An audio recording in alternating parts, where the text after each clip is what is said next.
Hi, I'm Kevin, And I'm Amanda. and we are serving up All that jam.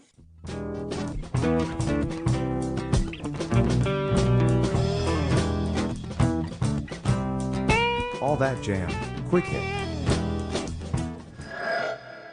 Matt Glickman on the Grateful Dead and covering Unbroken Chain.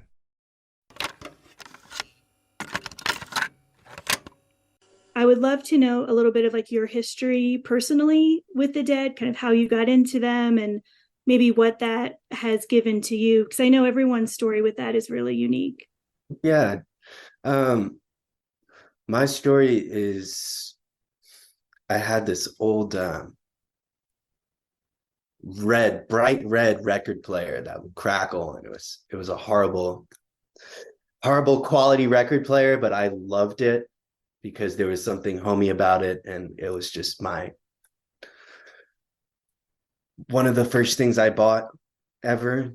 And my dad at some point gave me a record collection of about 40 to 50 records.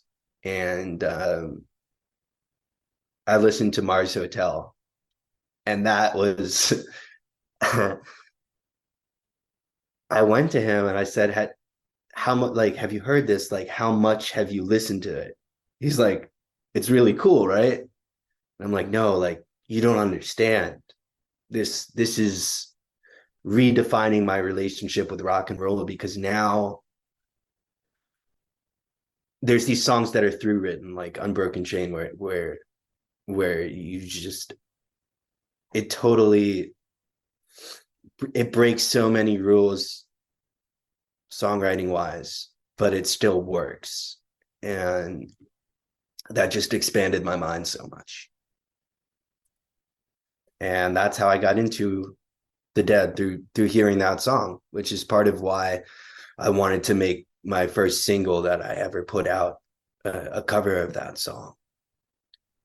How did that feel then? I mean, that's got to be such an incredible feeling to honor the work, but also do that in your own way. How do you kind of decide like how much to honor the original piece, but then where do you come in and add your own voice to that? I'd say just taking that full arrangement and just condensing it to the keyboard definitely gives it a different sound, because I'm playing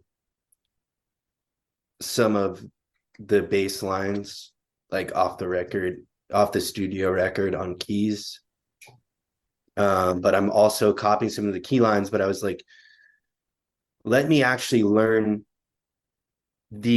learned the exact keyboard licks from the studio version, from studio Unbroken Chain. And then what I did was I sort of threw in a bit of a lick there and a bit of a lick there, but it's never actually exactly what you hear on the studio record. It's just little hints of it. And then I take the other segment of the line that I learned and improvise it, sort of in the tradition of being improvisational.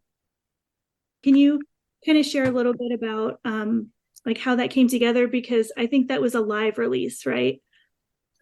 That was a live release, and that track is actually going to be on the full live record that's coming out on November 10th. Okay. And yeah, go ahead. Is that the same name as what you put out? Can you tell us a little bit about that? Well, what I put out was my Unbroken Chain from that night, and there's a bunch of originals that have never been heard before that are going to be released alongside that, along with a special guest too. Okay. All live though? All live. And some people have given me a hard time saying, hey, are you sure you want your first release ever as an artist to be a live performance that you did on a side stage at a small festival? Like before you even went into a studio, before many steps have been overreached. And I just thought doing that would kind of be funny. Like, honestly, like, why not have something really raw that's just like, this is Matt Glickman's first performance at a festival, which it was, and you can listen to it. The sound's not the best sound you're ever going to hear. There's some silly mistakes, which I think makes it more human. And it's designed in that way to be like actually going to a show, rather than having some very polished live performance, or rather than having some studio record, which is just going to sound dead compared to what I'm putting out.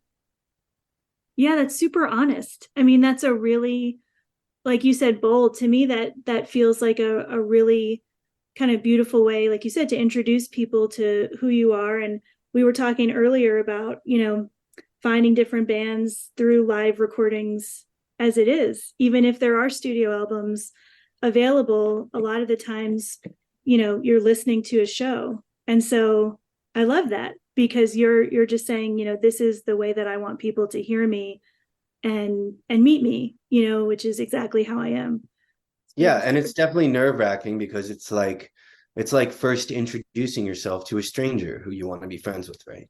But it's more people than that. Right. So yeah, there was definitely, and like I'm releasing Unbroken Chain, like there was definitely some nervousness there, with such a classic song, and that's barely ever covered, at least in the tribute scene out east. Like, it's rare to hear it. So for what's going to be coming out in November, where can people find that? Like, where would be the best place for people to go to be able to hear it and support you? Your favorite streaming platform, it'll be there.